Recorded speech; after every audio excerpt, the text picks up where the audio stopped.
পুরীর শ্রী জগন্নাথ মন্দিরের হেরিটেজ করিডোরের উদ্বোধন হয়ে গেল জানুয়ারি মাসের 17 তারিখ। আর আমরা গিয়েছিলাম জানুয়ারি মাসেরই 26 তারিখে পুরী দর্শনে নিজেদের গাড়ি করে। এখন পুরীর জগন্নাথ মন্দিরের চেহারাই বদলে গেছে।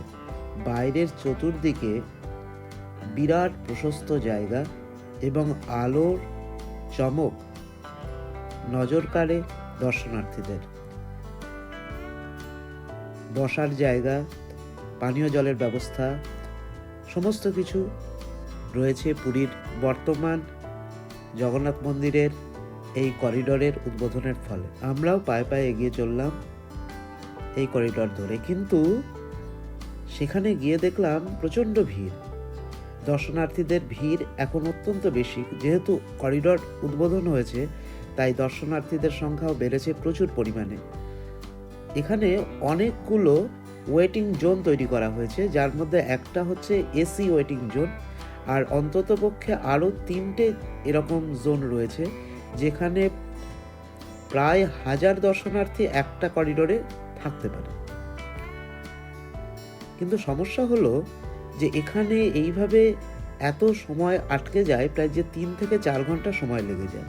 অভিযাত্রিক চ্যানেলের এই ভিডিও আপনাদের দেখাবে যে কিভাবে নিয়ম মেনেও আপনি এই ভিড় এড়িয়ে শ্রী জগন্নাথ দর্শন করতে পারেন। তো আসুন দেখে নেওয়া যাক আমাদের এই ছোট্ট ভিডিওটি।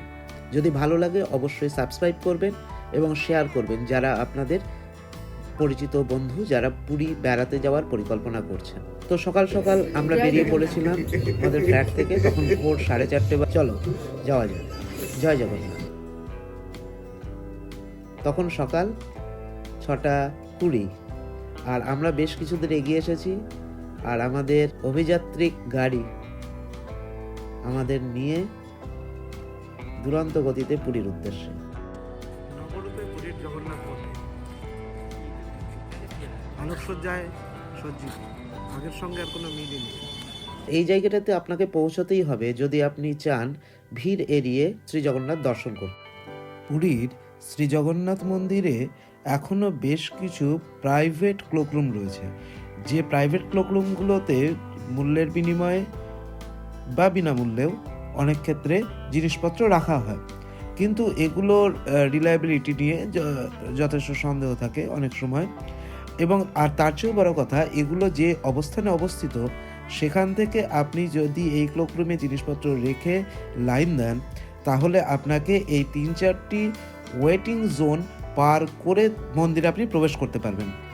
তার বদলে যে সরকারি ক্লোকরুমটি চালু হয়েছে সদ্য, তার অবস্থানটি প্রায় কেউই জানে না এবং তার সম্বন্ধে কেউ বলতেও চায় না। আমরা এই ভিডিওতে সেই সরকারি ক্লোকরুমটি কোথায় রয়েছে, সেখানে কেমন করে পৌঁছবেন এবং সেখান থেকে আপনি কিভাবে এই 3-4টি জোন এড়িয়ে, ওয়েটিং জোন এড়িয়ে সরাসরি মন্দিরে ঢোকার পথটি পেয়ে যাবেন, সেটিই দেখাবো। এই জায়গাটি আপনাদের চিনে রাখতে হবে, কারণ এখানেই হচ্ছে সরকারি ক্লোকরুম। আর এই ক্লোকরুমের এই জায়গার থেকে আমরা আমাদের জমা করা জিনিসপত্র ফেরত নিই, অর্থাৎ এটা রিসিভিং কাউন্টার। এই রিসিভিং কাউন্টারে যাওয়ার আগে আপনাকে জিনিসপত্র জমা রাখতে হবে যে জায়গা দিয়ে। এখন আমরা যাচ্ছি সেই দিকেই। সেই জায়গাটা রয়েছে সামনে, যে ডান দিকে আমরা দেখতে পাচ্ছি একটা সিঁড়ি উঠে গেছে, ওই সিঁড়ি দিয়ে উঠে যেতে হবে আপনাকে। সেখানে আপনি আপনার জিনিসপত্র বিনামূল্যে রাখতে পারবেন। এখানে বলা ভালো যে এরা কিন্তু কেবলমাত্র জুতো এবং মোবাইল ফোনই রাখার কথা বলবে, কিন্তু আমি আমার ক্যামেরাও এখানে রেখেছিলাম, ডিএসএলআর ক্যামেরাও এখানে রেখেছিলাম। আমি সরকারি যে আধিকারিক আছেন তাদের সঙ্গে পারমিশন নিয়েছিলাম এবং বলেছিলাম যে এটা রাখা যাবে এখানে, তখন ওরা আলাদা করে ক্যামেরার এন্ট্রি করেন। তাই আপনাদেরও যদি ক্যামেরা বা অন্য কোনো দামি জিনিস রাখতে এরা না চান, তাহলে সেই কথা বললে কিন্তু অবশ্যই এরা সেই জিনিস রাখবে এবং বিনামূল্যে। এই 17 তারিখেই কিন্তু এই ব্যবস্থাটির উদ্বোধন হয়েছে, এটি আগে ছিল না। এবার এই জায়গায় আপনি পৌঁছবেন কেমন করে? এই জায়গায় পৌঁছতে গেলে আগে যে জায়গাটি দেখালাম, এই যে সুন্দর আলোকোজ্জ্বল জায়গাটি, এইখানে আপনাকে পৌঁছতেই হবে।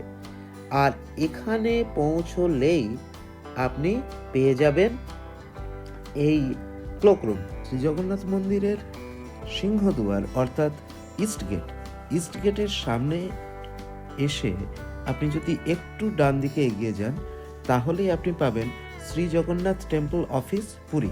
এই বিল্ডিংয়ের পাশেই আপনি পাবেন একটি সরু রাস্তা। ওই রাস্তাটা ধরেই আপনাকে সোজা চলে যেতে হবে একটু ভেতর দিক, আপনি ওই আলোকোজ্জ্বল জায়গাটি খুঁজে পাবেন। আর সেখানেই রয়েছে সরকারি ক্লোকরুম। সেখানে এসে আপনি আপনার জিনিসপত্র রাখুন এবং এই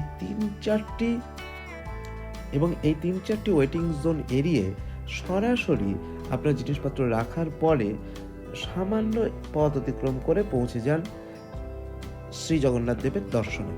এই গোটা ব্যবস্থাটি কিন্তু কোথাও জানা নেই, কোথাও বলা নেই পরিষ্কার করে, সেই জন্যই আমি এই ভিডিওটি বানালাম। এবং যদি আপনাদের এতে সুবিধা হয়, আপনাদের মনে হয় যে আপনাদের দর্শন এতে সুবিধা হয়েছে, তাহলে অবশ্যই লাইক এবং সাবস্ক্রাইব করবেন এবং বন্ধুদের সঙ্গে এই অভিযাত্রীকের চ্যানেলটিকে শেয়ার করবেন। অনেক ধন্যবাদ। আপনাদের শ্রী জগন্নাথ দর্শন শুভ হোক।